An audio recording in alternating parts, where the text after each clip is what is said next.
Yoo harka fuunee ashamaa hordoftoota fi kabajamtoota maatii Jiruu Miidiyaa odeeffannoo guyyaadhaan dhudha qaban qabannee isiniif dhiyaannee jira. Jalqabatti hangafoota odeeffannoo keenya kan isin biraan geenyu ta'a. Johaar Mohammed fi Jaalmarroon qabsoo wajjin gaggeessuuf walii galtee irra gahuu icciitii baheetu jira. Icciitiin bahee icciitii akkamiiti? Walii galteen Johaar fi Jaalmarroo walii galtee akkamiiti kan jedhu odeeffannoo keenya guyyaadhaa keessatti kan isiniif dhiyeessinu ta'a. Manni murtii federaalaa Itoophiyaa ogeeyyota fayyaa poolisiin erga Madiinaa qabatanii magaalaa keessa jeequmsa uuman jechuudhaan himata irratti bane irratti beellama guyyaa 12 kenne manni murtichaa. Badiin ogeeyyota fayyaa beellamni guyyaa 12 itti kenname maal kan jedhu odeeffannoo keenya keessatti qabannee isiniif dhiyaannee jira. Godinaalee Oromiyaa garaagaraa keessatti milishaan dirqamaan lafa ofii uummata qochiisaa jiraachuun dhagahame. Lammiilee Itoophiyaa 47 Suudi Arabiyaa keessatti murtiin du'aa itti murtaa'e keessaa namni 2 ajjeefamuun dhagahame. Egaa hordoftootaa fi kabajamtoota maatii Jiruu Miidiyaa odeeffannoo keenya guyyaadhaa qabannee isiniif dhiyaanne kana qofaa miti. Odeeffannoo biraas qabannee isiniif dhiyaannee jira. Osoo gara guutuu odeeffannoo keenyaatti isin hin dabarsin dura namoonni Jiruu Miidiyaadhaaf haaraa taatan yookaan subscribe hin godhin subscribe gochuudhaan maatii Jiruu Miidiyaa akka taatan isiniin jenna. Akkasuma like share gochuudhaan jajjabeessaan dhaamsa keenya gara guutuu odeeffannoo keenyaatti isin dabarsina. Isinis hamma xumuraan faana turaan affeerraa keenya. Waraanni bilisummaa Oromoo bilisummaa fi walabummaadhaaf kufee kuffisa malee qabsoo gurgurachuuf miti. Sababni qabsoon Oromoo gufateef immoo uummanni Oromoo waloodhaan waraana bilisummaa Oromoo kee jedhee deeggaruu dhabuu isaati. Hayyoonni Oromoo beekumsa qaban jedhanii yaadaman waraana bilisummaa Oromoo afoo dhaabbachuun immoo qabsoo waraana bilisummaa Oromoo gaggeessaa jiru akka hin ariifanne godhee jira jedhan deeggartoonni waraana bilisummaa Oromoo. Humna amma Oromoo bakka bu'ee bosonatti dhiiga ofii dhangalaasaa jiru kana yeroo ammaa kana akkamiin ilaalaa jira? Yeroo ammaa humni bosona jiru dhugumatti bilisummaadhaa fi walabummaa Oromoo irratti xiyyeeffateetu dhiiga ofii dhangalaasaa jira. Warri hidhatee kufee kuffisu dandaadhuma Oromootiif aarsaa kafalaa jira. Meeshaa diinaa ta'uudhaafis fedhii hin qabu. Gara fuulduraattis humni hidhatee kufee kuffisu kuni meeshaa diinaa ta'uudhaaf fedhii qaba jedhee yookaan fedhii horate jedhee hin yaadu. Garuu maaltu adeemamaa jira yeroo ammaa kana? As dura rakkoon hooggansi qabsoo saba kanaa qabu maal ture? Fakkeenyaaf isa Leencoo fa'aa yoo fudhannee waraanni cimaan ni jira. Yaa xinnaatu lakkoofsaan malee. Waraanni yeroo sanis akka itti himametti akka hayyoonni itti himanitti akka leenjifametti qabsaa'aa ture. Waa'ee dhuma walabummaa fi bilisummaa Oromoo irratti xiyyeeffateetu dhiiga ofii dhangalaasaa ture jechuudha.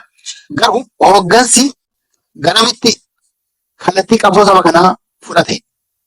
Maaliif gufate? Qabsoon Oromoo maaliif gufate? Maaf akka Oromoon barbaadu sanitti galma hin geenye? Maal ture rakkoon jennee irraa dubbachuu qabna. Ammas xinnoo cinaan cina wanti natti mul'atu humni amma Oromoon qabu kuni tokko akka qabsoon saba kanaa galma ga'uu fi Oromoon hundi waloodhaan irree tokkoon waraanni kuni kootii kiyyaa jedhee amanuu qaba.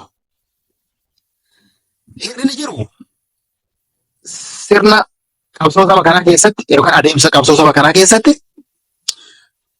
warri adda durummaadhaan qabsoo kana tarkaanfachiisu beekumsa qabu, eliitidha, dandeettii qabu, barataniiru jennee nuti abdannu akka Oromoon waloodhaan qabsoo kana utubu waraana kana deeggaru gochaa hin jiran. Dandeettii itti dhaban ta'ee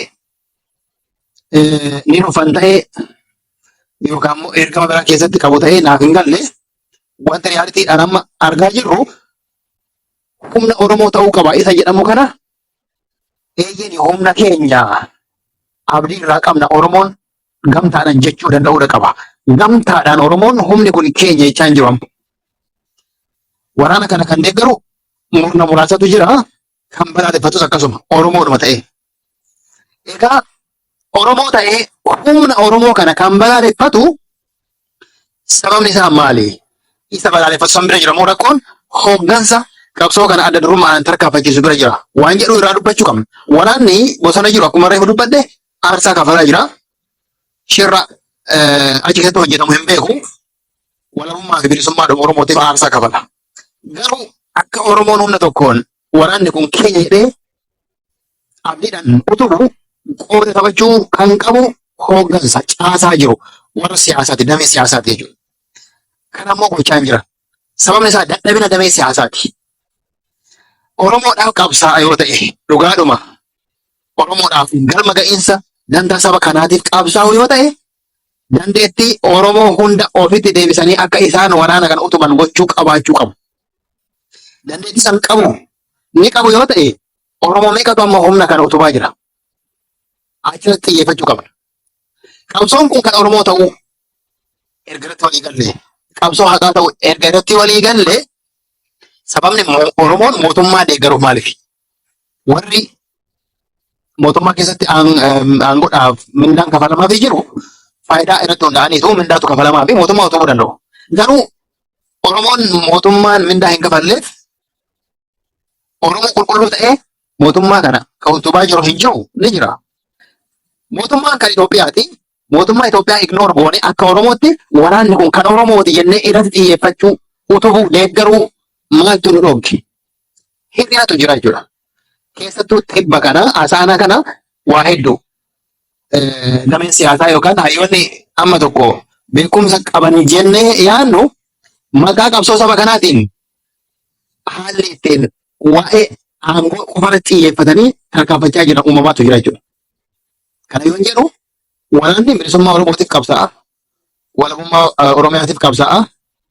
Garuu isa kanatti fayyadamanii carraa kanaanii akkaataa ittiin sirna amma aangoorra jiru kana aangoorraa kaasanii murna yookaan humna biraa wajjin aangoodhuma amma amii geggeessaa jiru kana geggeessuudhaaf irratti hojjetamaa jiru ni jira jechuudha.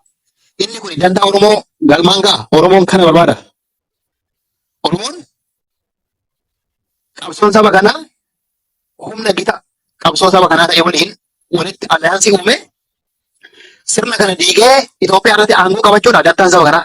Moo bilisummaa fi walabummaa Oromooti. Akeekni qabsoo saba kanaa. Akeekni qabsoo saba kanaa Oromiyaa walaboomsuudhaaf hiree ofii murteeffachuu Oromoodhaaf laatuu fi bilisummaa saba kanaa gonfachiisuudhaaf. Garuu amma maaltu hojjetamaa jira? Dameen siyaasaa amma maaltu hojjechaa jira? Qabsoon kuni kallattiin taanetti hamma tokko akka ani hubadhutti kallattiin taanetti deemaa jira. Kallattiin taanetti yoo jedhu akkuma reefu dubbadhe sirna amma jiru kana diiganii sirnuma Itoophiyaa ijaaranii warra amma aangoo qabu kana aangoorraa ari'anii ofii mataa qabsoo saba kanaatiin gara aangootti dhufanii Itoophiyaadhuma kana humna saba biraa ta'e waliin akkuma amma Abiy Ahmad humna bilisiginnaa Amaaraa fi bilisiginnaa naannolee biraa waliin ta'ee Itoophiyaa geggeessu kana akkasumatti Itoophiyaadhuma geggeessuudhaaf deemamaa jira malee Oromiyaa walaboomsuudhaaf, Oromoo bilisoomsuudhaaf amma yeroo ammaa kanatti damee siyaasaa keessatti hayyoonni akkasitti xiyyeeffatanii sochii taasisaa hin jiran. Waraanni garuu wanti beeku maali? Oromiyaa walaboomsu, Oromoo bilisoomsu qofa beeka. Dhiiga ofii dhangalaasaa kan jiru kana qofa irratti xiyyeeffateeti. Kanaaf ammas yoo ta'e qabsoo saba kanaa dhimma dhuunfaatti fayyadamuu hin qabnu. Qabsoon kun kan Oromoo ta'uu qaba. Eliitiin qabsoo kana tarkaanfachiisaa jiru aangoodhaaf Abiy Ahmad aangoorraa kaasee humna biraa wajjin Itoophiyaa geggeessuudhaaf qabsaa'uu hin qabu. Waraana kana isa kanatti yookaan kallattii kanatti itti fayyadamuu hin qabnu. Isa kana dura dhaabachuu qabna. Allaansii uumuun of course murni yookaan hidhataan bilisummaa saba ofiitiif qabsaa'u tokko murna miita isaa ta'e waliin allaansii uumee sirna kun waan biraati. Saayinsiidhuma isaati. Garuu maaltu badee yeroo hedduu deebi'ee kan dubbadhu Oromoon dura akka Oromootti allaansii waliin uumuu qaba. Hagam hayyoonni Oromoo warri qabsoo kana tarkaanfachiisan mooraa qabsoo saba kanaa keessatti wal hubannoo qabu yoo jenne hin jiru. Hunduu gargar fiigaa jira. Warri qabsoo karaa nagaa warra qabsoo hidhannoo balaaleffata. Warri qabsoo hidhannoo warra qabsoo karaa nagaa balaaleffata.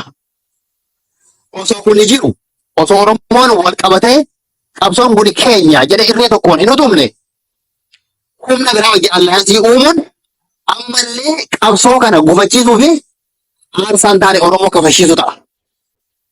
Maaliif kana jedha? Oromoon Oromoo wajjin humna tokko ta'ee hin tarkaanfatu yoo ta'e hayyoonni Oromoo mooraan qabsoo saba kanaa waliin wal beekee keessoodhaan ataliistii keessoodhaan wal hubatee waliin hin deemu yoo ta'e wal balaaleffachaa gargar deema yoo ta'e diinni gargar nu qooduu barbaadu nu gidduu seena. Kun diinuma Oromoo ta'ee osoo jiru humna karaa nagaa wajjin allaansii uumuu barbaada. warri qabsoo kana nagaa geggeessu kan saba biraa ta'es. Kun immoo warri qabsoo karaa hidhannootti amanu kan saba biraa ta'e warra qabsoo karaa hidhannootti amanu kan Oromoo wajjin allaayansii uuma. Oromoon gargar qoodameetu humna biraa wajjin allaayansii uumaa jira jechuudha. Nu gidduu seenaa jechuudha yeroo kana. Kuni maaliif ta'a? Nu fayyaduuf immoo shiraan nu qooduuf. Akka nuti galma hin geenye gochuuf immoo galma ga'eessa kaayyoo keenyaatiif himamaniitu kan jedhu achirratti xiyyeeffachuu qabna jechuudha. Diinni nu gidduu seenee akka nuti tokko hin taane gargar nuti firoomuun kuni gantaan saba kanaa tokkummaa Oromootiin akka galma hin geenyeef jechuudha. Gargar nuti firooman. Isa kana diduu qabna. Ani akka injifannootti yeroo hedduu deddeebi'ee kan dubbadhu kana. Kana dinnee diina gargar nuti firoomuu barbaadu of gidduu dhabaafnee dura akka mooraa qabsoo saba kanaatti tokkummaa dhaabannee irree tokko taanee garaagarummaa yaada keenyaa qabnu irratti keessa irratti mari'achuu qabna. Garuu diinni nu gidduu seenuu hin qabu. Allaayansii humna biraa wajjin uumuun dirqama yoo ta'e dura Oromoon allaayansii haa uumu. Qabsoon kun kan Oromooti waan ta'eef. Qabsoon karaa nagaatiif qabsoon hidhannoo walitti dhufu jedhanii wal balaaleffachuu hin hojjetu Oromoo keessatti. Hin danda'amu kun. Kana sababeeffannee humni biraan nu gidduu akka seenu ani gama kootiin eeyyamu. Maaliifin kana godha?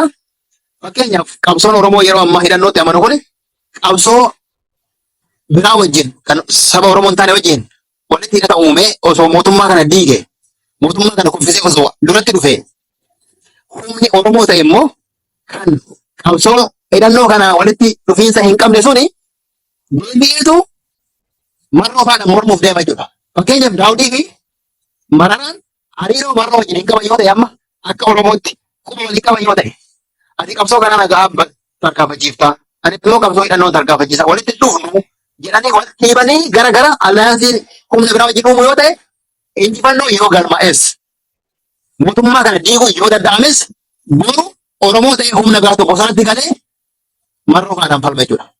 Akka saniin taane amma maal gochuu qabna? Akkuma taane mooraa qabsoo saba kanaa akka quba wal qabaatu gochuudha. Diinni akka nu gidduu seenu. Erga nuti tokko taanee wal amanne booda irree tokkoon dhaabachuu keenya erga mirkaneeffannee booda sirna kana diiguudhaaf humni biraa nu barbaachisa yoo jenne waan olaan ta'e Oromoon allaayansii uumee haala kan hin deemne sirricha diiguu ni danda'ama.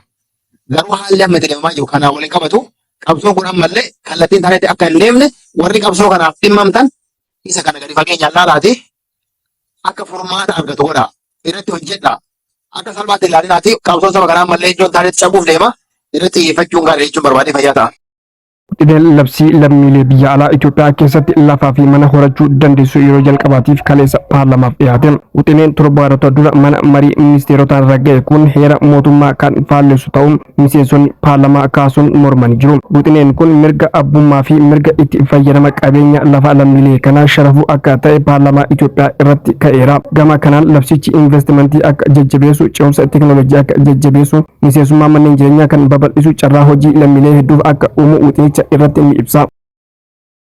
Qonnaan bultoonni aanaa Abuuna Gindabarat caasaa milishaa humna maatii keenyaa qisaasaa jira jedhan. Akka qonnaan bultoonni kunniin jedhanitti qonnaan bulaan dirqiidhaan caasaalee nageenyaa akka milishaatiif tola hojjetu godhamaa jira jedhan. Torbaanitti guyyoota lama roobii fi kaamisaa milishaaf akka qoonnu dirqama nurra kaa'anii jiru jedhan. Qonnaan bultoonni milishaan hin hojjennu jedhan guyyaatti qarshii 500 akka adabaman yookaan immoo deeggaraa waraana bilisummaa Oromooti jedhamanii akka dararaman qonnaan bultoonni kunniin dubbatanii jiru. Lammiilee Itoophiyaa 47 Suud Arabiyaa magaalaa Naajiraan mana hidhaa Siinjaal Amii jedhamu keessatti hidhaman duuti itti murtaa'e. Murtiin nama lamaan irratti fudhatamaa jiraachuu himan. Caamsaa 20 bara 2025 namoonni lama maqaan isaanii Abdusalaam Jamaal Muhammadii fi Abdusabad Naagii Muhammad jedhaman baafamanii murtiin du'aa irratti raawwatamuu himan. Hidhamtoonni dhoksaadhaan OMN dubbise. Roobii kaleessaa caamsaa 21 bara 2025 baaree booda namoota lama kan maqaan isaanii Badhaasoo Muhammad Jundii dhalataa Harargee Lixaa aanaa Daaroo Labuu magaalaa Milqaayyee ta'ee fi Abduqaadir Muhammad Siraaj dhalataa Harargee Bahaa aanaa Malkaa bal'oo ta'e irratti murtiin du'aa itti murtaa'e raawwatamuu himan. Manni murtii sadarkaa jalqabaa federaalaa dhaddachaa Ramaddii Araadaa Ogeeyyii Fayyaa Sagal humnoota farra nageenyaan ergama fudhachuun magaalaa keessatti jeequmsa hoggara kaasan jechuun poolisiin himate irratti yeroo qorannoo dabalataa guyyaa 12 kenne. Akka poolisiin himate yakki ogeeyyii fayyaa kun dhukkubsattoota hin wal'aanu jechuu lagannaa hojii kakaasuu humnoota farra nageenyaa waliin qindoominaan jeequmsaa fi hoggara kaasuu qabiyyee fi farra ergaa garaagaraa miidiyaalee hawaasaa irratti gadhiisuu hawaasaa fi saba saboota walitti buusuudhaan uummanni mootummaa irratti amantaa akka dhabuu fi akka fincilu gochuudha jechuudhaan akka shakkaman ibsamee jira. Poolisiin ragaalee namaa fi sanadaa hamma walitti qabutti akkasumas hospitaalota isaan hojjechaa turan keessatti danqamuu yaalaatti lubbuun namoota danuu darbuu hospitaalotaan hamma mirkaneessutti jechuun yeroo dabalataa guyyaa 4 kan gaafate yoo ta'u manni murtii guyyaa dabalataa guyyaa 12 heeyyamee jira. Egaa hordoftootaa fi kabajamtoota maatii Jiruu Miidiyaa odeeffannoo guyyaadhaa qabannee isiniif dhiyaanneen garumaa odeeffannoo keenya biraatiin hamma walitti deebinutti nagaan turaa isin jenna. Namoonni Jiruu Miidiyaadhaaf haaraa taatan yookaan subscribe gochuudhaan maatii Jiruu Miidiyaa akka taatan isin jenna. Akkasuma like share gochuudhaan jajjabeessaan dhaamsa keenya waan wajjin turtaniif galatoomaa ulfaadha.